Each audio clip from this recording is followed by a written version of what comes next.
একদিন Luna school থেকে ফিরছিল। হঠাৎ সে রাস্তার মোড়ে একটি অদ্ভুত ডাস্টবিন দেখতে পেল। ডাস্টবিনটা চকচক করছে, যেন ভেতর থেকে আলো বের হচ্ছে। লুনা অবাক হয়ে বলল, ও, এটা কি? হঠাৎ ডাস্টবিন হেসে বলল, হ্যালো লুনা, আমি ম্যাজিক্যাল ডাস্টবিন। তুমি কি আমাকে সাহায্য করবে? লুনা আরও অবাক হয়ে জিজ্ঞেস করল, কী ধরনের সাহায্য? ডাস্টবিন বলল, শহরের মানুষ যেখানে সেখানে ময়লা ফেলে। যদি তুমি তোমার বন্ধুদের নিয়ে আমাকে সব ময়লা দাও, আমি তোমাদের পাড়াকে জাদুর মতো সুন্দর করে দেব। লুনা দৌড়ে বাড়িতে গেল। লুকা, রোজি আর রিওকে ডেকে আনল। চারজন মিলে দস্তানা পড়ল, ঝুড়ি হাতে নিল এবং শহর জুড়ে ছুটে বেরোল।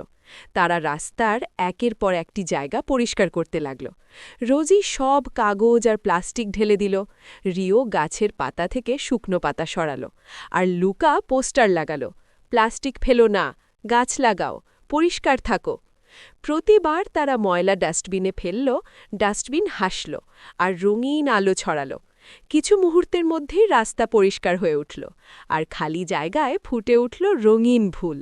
পাখিরা ফিরল, গাছগুলো আরও সবুজ হয়ে উঠল, আর শহরটা হয়ে গেল সুন্দর। শহরের বড়রা এসে অবাক হয়ে দেখল, বাহ, বাচ্চারা আমাদের শহরকে নতুন রূপ দিল। লুনা হেসে বলল, সবাই মিলে ছোট ছোট চেষ্টা করলে শহর সব সময় সুন্দর রাখা যায়।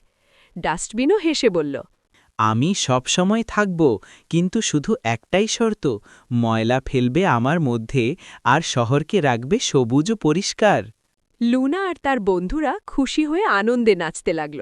তারা বুঝল, পরিষ্কার পরিচ্ছন্নতা এবং বন্ধুদের সঙ্গে সহযোগিতা করলেই পৃথিবীর সত্যিই জাদুর মতো সুন্দর হয়ে যায়।